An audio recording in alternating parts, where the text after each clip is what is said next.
Hi again, I'm Gemma, and I am wanting to create a video about my journey before HSCT, during, and now after. So the first two videos that I'm going to show you, the first one is going to be in the airport, and the second one is going to be when I'm actually there.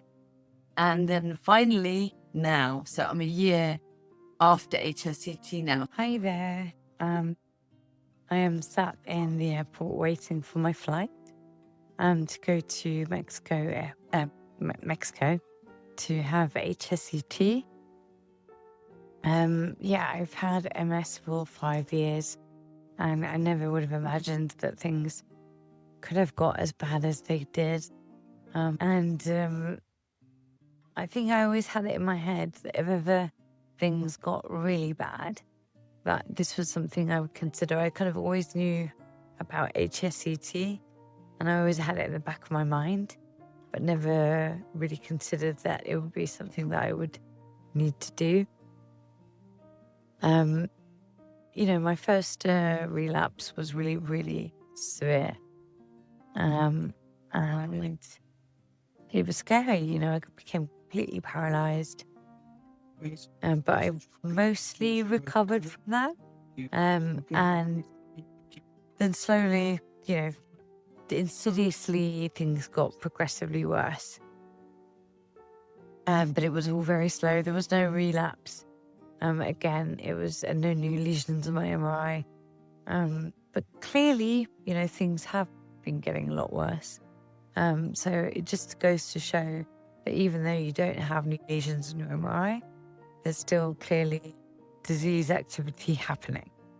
And maybe that isn't something that the medical community is, able to accept or, realize is true at the moment. So I've taken it upon myself since I've got to a point where I know that if I get much worse, I'm going to be in a wheelchair. And to be honest, that it terrifies me.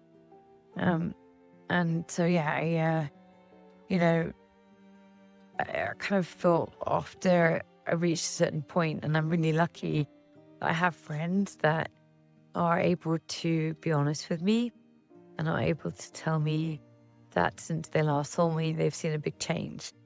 Because it's such a slow process, and every day there's been slight developments.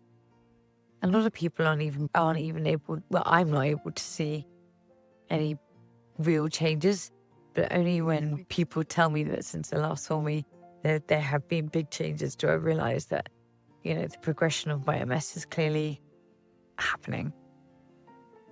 So as a result, I've decided to go to Mexico to have a stem cell transplant. There's a sort of 80% chance it will work. And obviously there's a 20% chance it won't.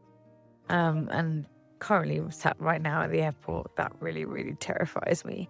But I'm trying not to think about it. My heart really does go out to people who, went there with hope, and it hasn't worked out the way that they had imagined. And actually, for most people, including myself, I think it's the last hope.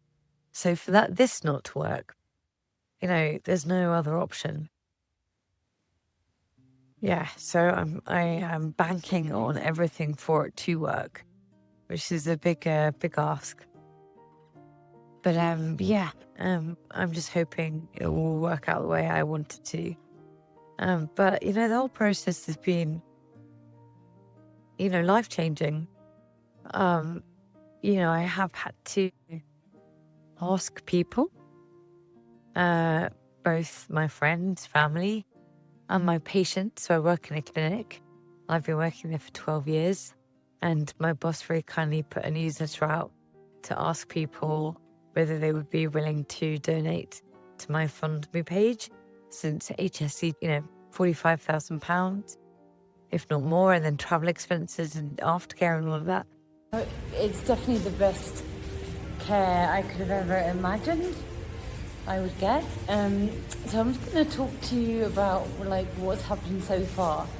So obviously you meet your group, so that's the people that are going to be doing this with you.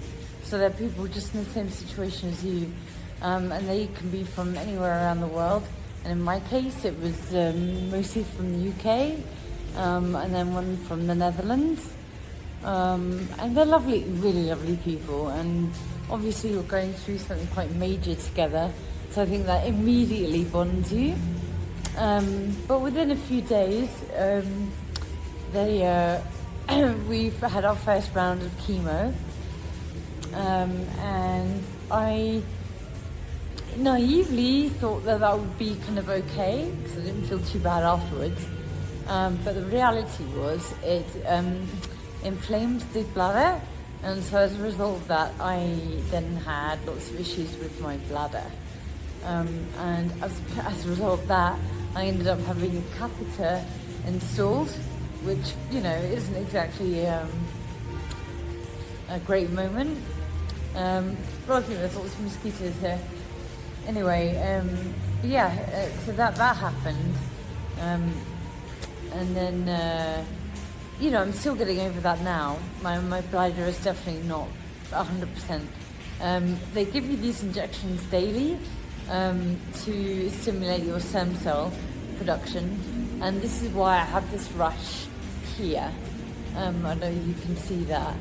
I think you probably can. It's quite obvious.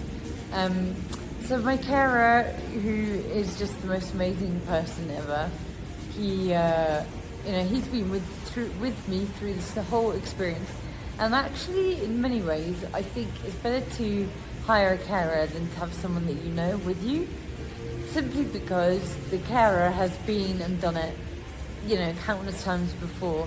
So really does know what they're doing, and they also speak perfect Spanish, and, you know, and he's just a lovely guy, you know, so I'm really enjoying spending this time with him anyhow, and going through this process with him. I also really trust him, you know. So yeah, we're in Mexico, as you can probably tell, but lots of car horns. I really do trust him, so I know that if anything went wrong, he would be there for me. And so the next step is tomorrow, which is where they put a catheter underneath my clavicle, and they're gonna hopefully at that point be able to drain as much stem cells as they can from me, enough to be able to remove the catheter after 3 days.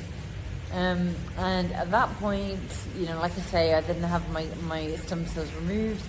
I then have 2 more rounds of chemo, and that I am nervous about, just simply because obviously I have had issues with my bladder as a result of that from the first time, so I'm scared about that happening again. But also preemptively, I've been told that I will lose my hair. So as a result of that, today I've decided, you know what, I'm just going to get rid of it today, and that way, you know, rather than it coming out in clumps and being a trauma, it's going to be something I myself have made a choice on.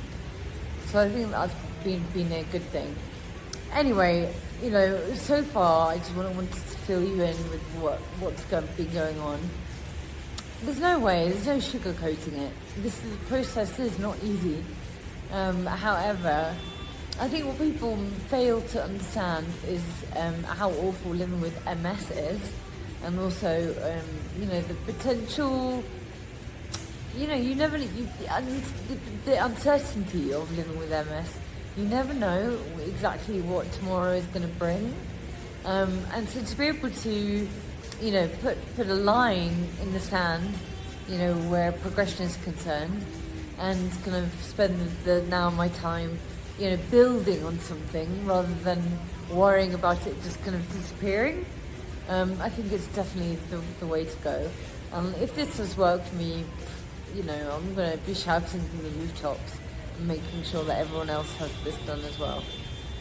But yeah, I just wanted to give you a bit of insight into how... At the very end, an update on how things are now.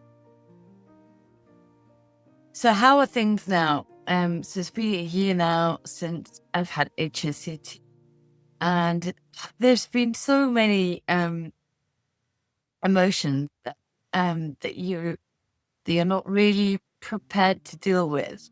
I think there's so much expectation that you are going to be well, that there's a lot of pressure that you put on yourself unnecessarily, to make sure that the people who have given you money will feel that their money was well spent.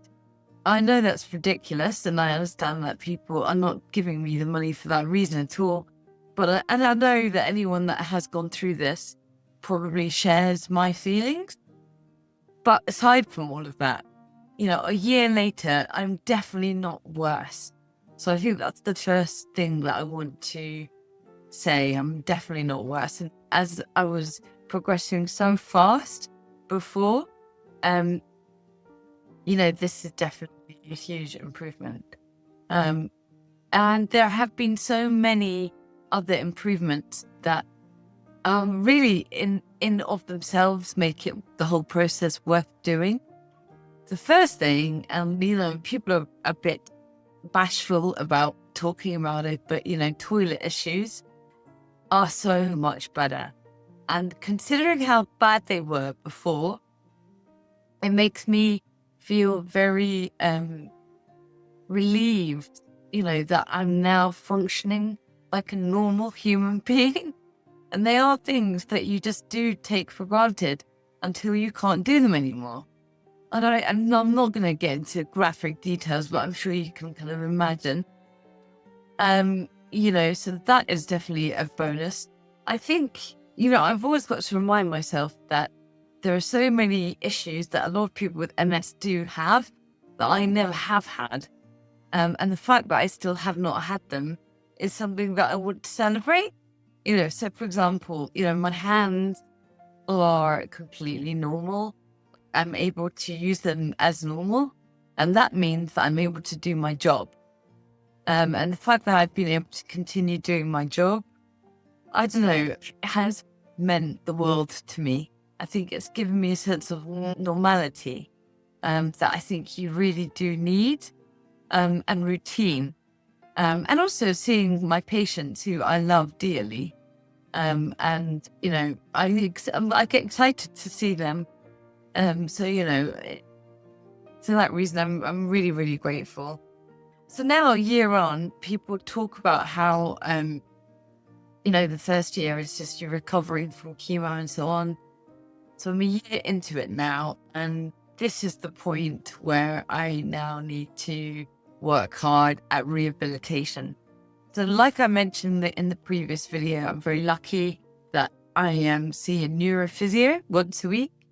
And the difference that has made just to my strength is huge. Chemotherapy is neurotoxic. So when I came back from HSCT, I was so much worse for a period of time. In some ways, chemotherapy for a person with MS is the worst thing that you could do for them. But obviously the long-term benefits far outweigh the short-term pain. But I was very weak at the beginning and I could barely move myself around.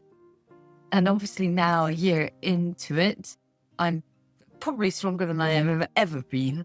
In fact, I think I look after my health in a way that I never have done before.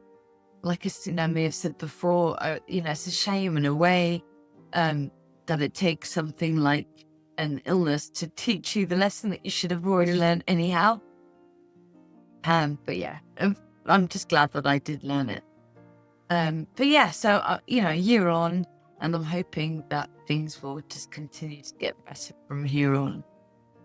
I will continuously keep you updated, but I just wanted to give you a bit of the general gist of beginning, middle, and not end, but a year later.